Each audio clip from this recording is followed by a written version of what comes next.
1. Something going on, guys. Got another instant reaction to 76ers dropping their new schedule. That is going to be the first half of their schedule for the upcoming 2020-2021 NBA season, as the NBA is now entering training camp and the season's set to embark on, I think, about the 15th as preseason begins. Also, a big NBA trade that happened a couple days ago as the Houston Rockets say goodbye to Russell Westbrook as they send him to Washington, bringing back John Wall and a first-round pick. Mark, before we get into it, how you doing, man? Good, man. It's I like doing these. You know, we can talk about some stuff going in sports, not always about Philly sports, but also around the league. Definitely excited to dive into the Sixers schedule. A lot of, promise and, a lot of build up to the season. And then definitely want to talk about this Russ and Wall trade. Pretty big, news circulating the NBA.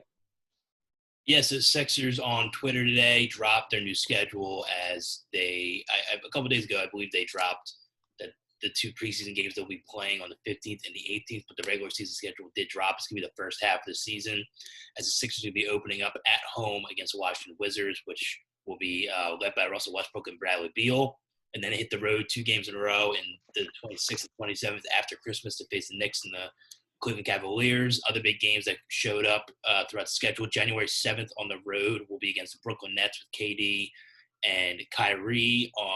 January 12th be a home game against the defending East champions, the Miami Heat.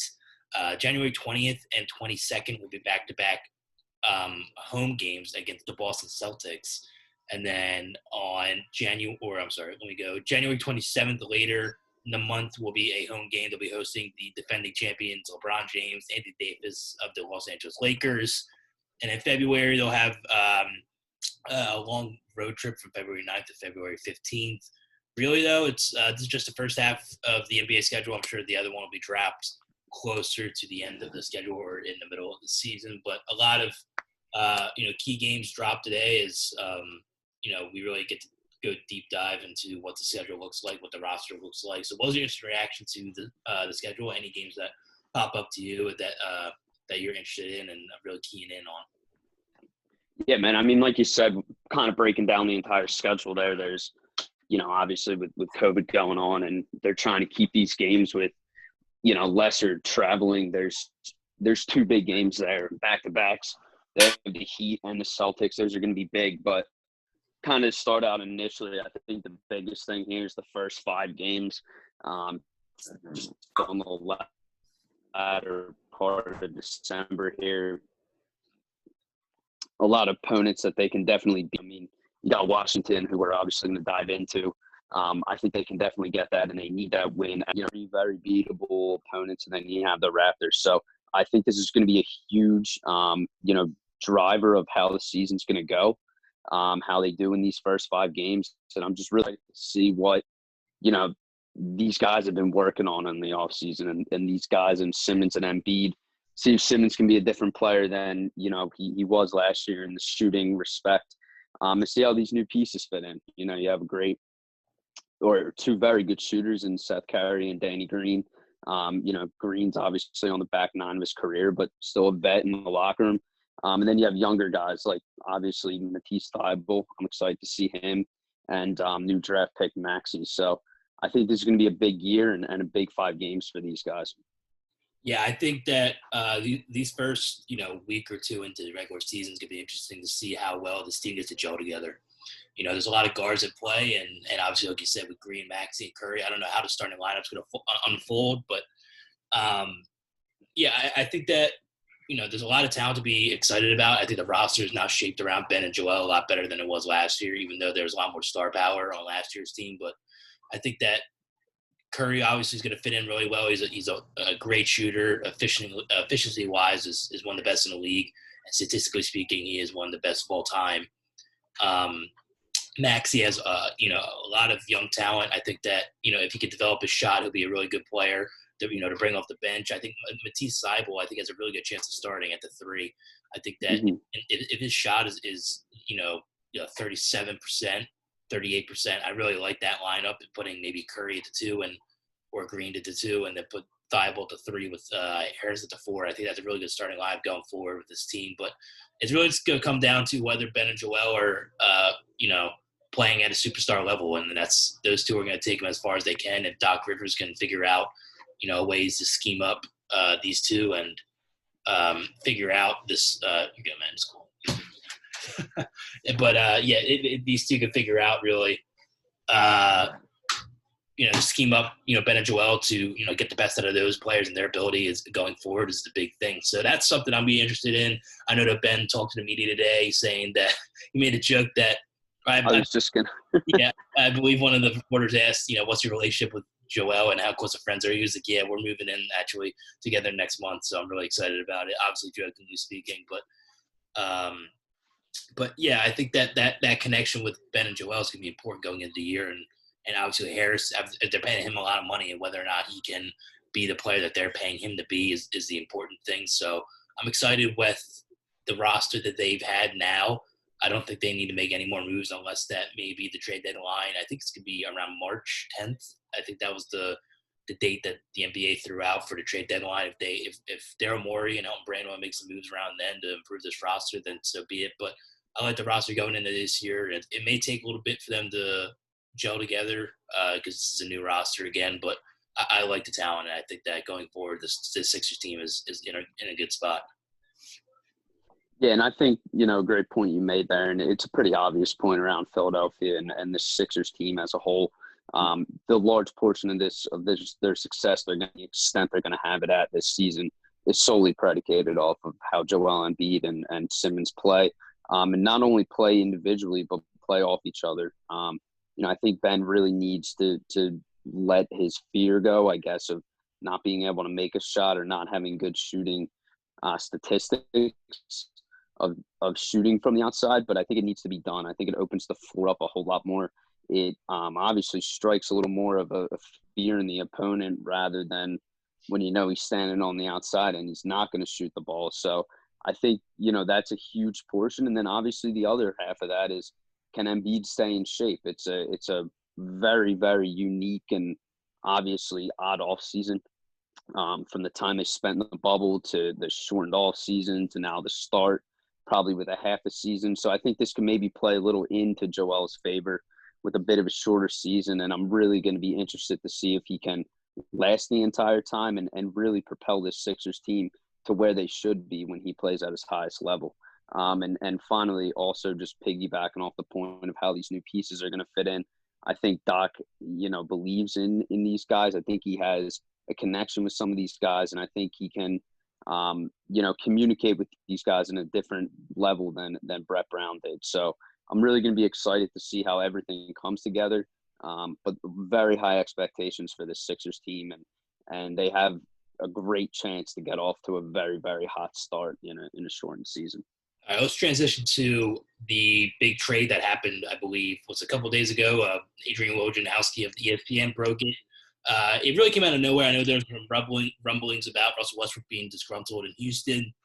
And obviously the Wall Wizards, marriage has been going on for a while. But, his contract is, cost the Wizards a lot of money. So the Wizards are sending Wall and a lot of protected 2023 first-round NBA draft pick to the Rockets for Russell Westbrook.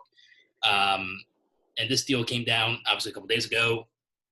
My instant reaction to this, listen, I'm not a huge fan of either Russell Westbrook and John Wall. They're really good players. I think they have, unique athleticism and really good point guard play with passing the ball and being able to score, close to the rim.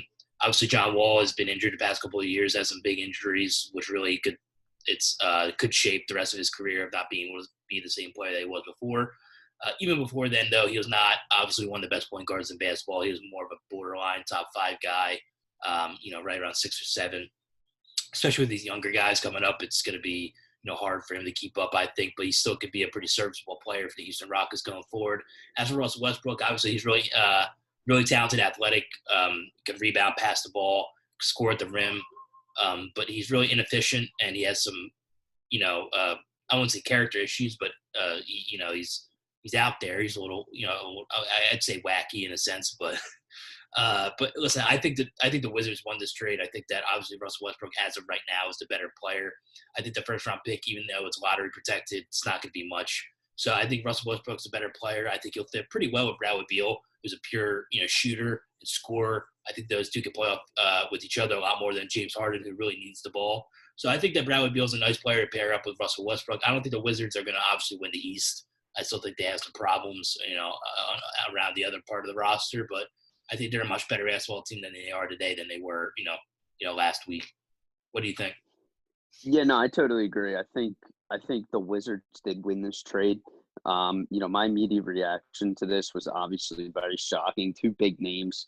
Obviously, John Wall's fallen off a lot in the past 2 years to the reason you mentioned of that injury to his Achilles. 17 months since his last game.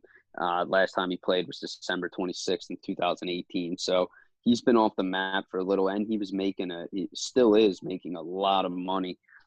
He's owed $47 million next year, while Westbrook's owed 41. So they're not taking a huge pay cut here, but I think they felt like they were stalling. They were in the Eastern Conference Final 3 years ago before Wall's injury, and then just followed up with 2 dismal seasons when he was out. So I really think that they felt like Bradley Beal's window was closing, and I felt like they needed to go out and get this contract off the books, as well as find a guy that could play with Beal. He's not as ball dominant as Harden, so I'm going to be interested to see how that works out. But I think you made a great point. And on the flip side of Houston, Wall's not the player he once was. He is not that big of a ball dominant guy at this point in his career, just with how long he's been out. So I think this is going to play a little better for Harden. I think the Houston Rockets and the Washington Wizards are both just further away from a championship, than most teams right now. But, the trade's interesting. I think it's, it obviously sparked a lot of, chatter in the sports world. And it was interesting to see these two guys flip and to see Russell Westbrook, crazy fact. He's the only MVP to get traded in back-to-back consecutive seasons, or back-to-back seasons. So that's interesting as well. So it kind of points to that, locker room issue that you were kind of talking of too. So it's going to be interesting. We're going to see them right away out of the gates in Philadelphia, Westbrook and Beal. So we'll get a first sight at this real deal, in the regular season. But I'm interested to see how he plays on now his third team in the NBA. I agree. So basically, wrapping up, make sure you follow us on social media, on Twitter @ConnorMarkShow, also on Instagram, and make sure you subscribe to our YouTube page as well. We'll be dropping videos like these, also with short clips of episodes and interviews we do with other guests. Hopefully, closer to January, we'll have more guests on. I think that down the line we'll have some Flyers guests, hockey guests on, and other stuff like that. But due to the shutdown, the Psych Student Union, where their studio is, it's just we got to keep recording stuff like this through Zoom and online, stuff like that. But hopefully closer to January, we'll be recording more episodes, back at Sykes and doing more episodes with guests and interviews. So anything you want to say before we end the instant reaction? Nah, man, we're dropping a pod tomorrow, so we're recording this on Friday. We're going to drop one tomorrow, obviously go over the Eagles matchup in Green Bay. Do a little hot take as always. I think you guys are definitely going to like this one I got this week. I think it's going to happen. And then we always got Connor's buy or sell. So definitely check us out, Instagram, Twitter, and now YouTube for content like this. And we appreciate, as always, you checking us out. And thanks again. Yeah, man. Don't worry. And we'll see you guys tomorrow.